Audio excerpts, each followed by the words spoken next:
Hello friends, welcome back to the channel. Today we're going to talk about something every researcher should know, article retraction. What it means, why it happens, and most importantly, how you can avoid it and what may be the consequences.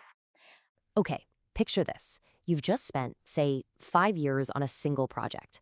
All those late nights, the countless failed experiments, and then, finally, that amazing breakthrough. Now, imagine you open your email and there's a message saying your published work, your baby, is being officially erased from the scientific record.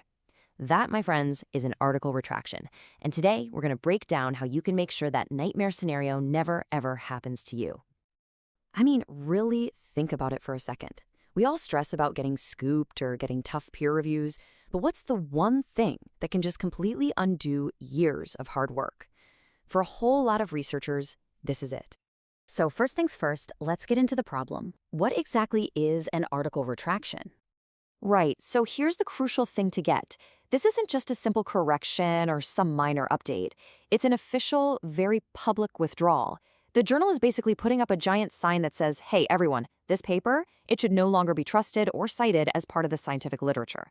It is a formal declaration that something went very, very wrong. And this is the part that really, really hurts. A retraction isn't temporary. It doesn't just fade away. It follows you. It becomes a permanent red flag on your academic record for all your colleagues, any future employers, and especially those funding committees to see. So how on earth does a paper get to that point? Well, you might be surprised. It's not always about some evil scientist deliberately faking things.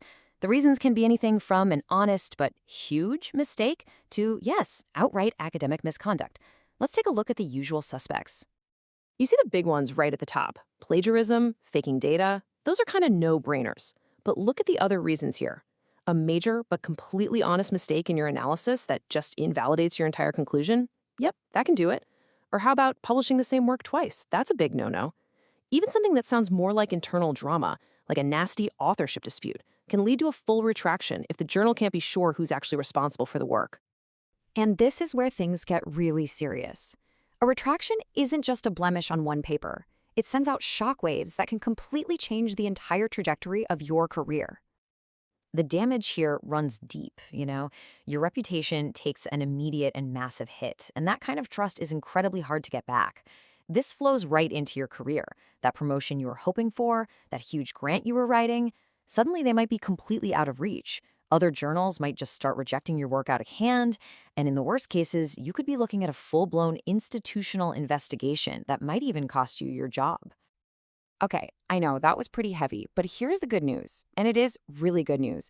Most of this stuff is entirely avoidable. Seriously, if you build a solid foundation of good research practices, you can create a powerful shield for your work, and of course, for your career. So let's get into the solution. Think of these first four as your non-negotiables. They are the absolute bedrock of academic integrity. It all starts with being original, do your own work, and always give credit where credit is due. Simple. Your data has to be pristine, untouchable. It is the core evidence for everything you claim. And those ethical approvals, they're not just bureaucratic hoops to jump through. They protect your participants and they protect you. And finally, be a transparent book. Be open about your process, your funding, everything. It builds trust. And you can think of this slide as your final checklist before you hit that submit button. Submitting to one journal at a time, that's just standard practice. Don't try to game the system. Sorting out who gets to be an author early on, it'll save you a world of pain and arguments later. Step 7 is so crucial. A simple, honest mistake can be devastating if it's big enough. So check your work, then check it again. And finally, number 8.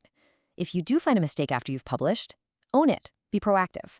Requesting a correction shows integrity. Hiding it and hoping no one notices, well, that's how you end up with a full-blown retraction. All right, so after digging into the problem and laying out the solution, what's the big takeaway here? It's really about shifting your whole mindset from being afraid of retraction to being confident in your prevention practices. This quote really just says it all, doesn't it? It's not about one paper. It's about the credibility of everything else you've ever done and everything you hope to do. And that's why the best defense is a really good offense, building integrity into your process from the moment you start a project. At the end of the day, this is your best insurance policy. Every single time you take a moment to be diligent and transparent, you're not just dodging a bullet, You're actively building a trustworthy reputation and a career that's built to last. So, I'll just leave you with this question to mull over. Every single paper you publish becomes a piece of your legacy.